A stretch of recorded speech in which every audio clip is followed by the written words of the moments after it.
joining us on the programme is Marco Colombo, who is a journalist based in Tuscany. Hello, Marco. Hello. Buongiorno. How are you? How are you? I'm very good, thank you very much. Good. It's 6:30 in the evening, and it's a beautiful summer day here in Tuscany. I have to tell you that the funeral of Majesty the Queen was the top news everywhere last night. I managed to watch it as it was live, and then again in the evening I picked up, and still the papers are talking about it. So Italy clearly is a republic. We didn't have a big monarchy. We were a kingdom for a brief period from unification in 1861. But I think that the monarchy, until the Second World War, and the monarchy did not leave the same impression that it left in Britain. Unfortunately, it was tainted by fascism, and clearly we didn't have a monarch like you had for so many years, for 70 years, as such an impressive figure. So I guess the Italians, a bit jealous, looked in admiration for such a big country, and also wondering, clearly we feel that Britain has left the European Union, so wondering what is the future of Britain. Clearly the former empire, then Commonwealth, now has left Europe. Where is the state? So I checked the commentators, seen all the head of states and also the Commonwealth leaders. We heard the Prime Minister met with the equivalent of New Zealand, Australia, and Canada. So clearly, in a way, we also missed Britain as part of the European Union and that kind of European partner. But it's been compelling watching. I know of journalists who actually set off from Livorno, not far from where I live, as an independent freelancer just to cover the election. Unfortunately, they didn't do the press accreditation, so they were left behind the barriers. But I know of a lot of Italian journalists who went just specifically to follow the funeral. Was there any feeling of sadness? Because obviously, we've been talking on the programme, and everybody's been talking to everyone in this country about this enormously personal feeling of sadness. So then you question, how can I feel personally sad about someone I didn't know, I'd never met, or I saw in the distance, or I waved to as she passed in a golden coach? How can I be sobbing? How can, my best friend be weeping? How are people sobbing in the street just talking about joining the queue? The queue that went on for miles and miles. Some people queued for, 14 hours just to get to file past the coffin. So this monumental sadness that really has engulfed people, not everyone, but pretty much, in my view, everyone, almost everyone. What about in Italy? Are Italians sad when they heard that the Queen had died? Well, I think it was a sense of disbelief. First of all, the fact that, the queue, clearly that's something that does not belong to the Italian culture. I remember breaking the news to my mother-in-law, who is a former diplomat of Trinidad and Tobago. And I got a news from an Italian friend, and I passed the news to my mother-in-law. She was born a subject. She was very touched. And my wife, who's British and Canadian, she was very moved and in tears yesterday.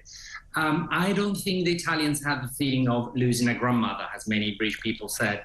It was more an institutional figure. You have to imagine that in Italy, we have a head of state every 7 years. We have a new head of state. It did happen that we had it once. The same one has been revoted in. But basically, we do not get attached to our head of state the same way you do. And also, there's not... Marco, may I ask you something? We have to go to a break now, but I'd be so grateful to you if you'd come back after the break, because I just want to know, what is the view in Italy of our king, of King Charles III, the Carolean age? I would like an Italian view on that, if you wouldn't mind bearing with me. We'll come straight back to you after this.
Lovely listener, just before the break, I was talking to the journalist Marco Colombo, who's in Tuscany, you know where that is, in Italy, and he was talking about the Queen. He said, no, he doesn't think Italian people really feel that they've lost a grandma, as so many people in this country are saying. However, there was an enormous amount of coverage, lots of people fascinated by the coverage, by the enormous and ambitious and incredibly inspirational funeral. And I wanted to ask him, what is the view in Italy of King Charles III? And I hope Marco's here and has borne with us and will give me an answer to that question.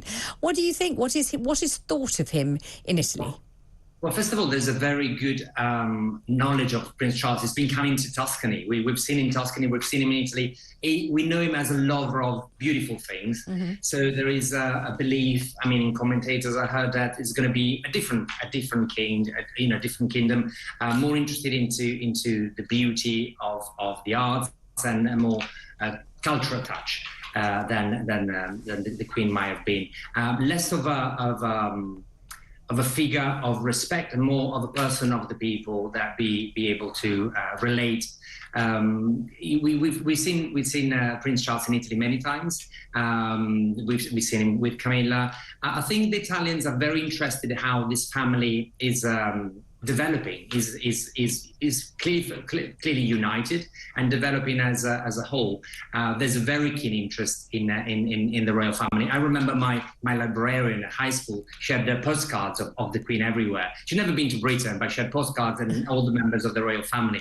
You have to imagine that abroad there's a kind of like interesting love for the royal family. Sometimes people have never been to Britain, they've never been to Buckingham Palace, but they love what Britain and what the royal family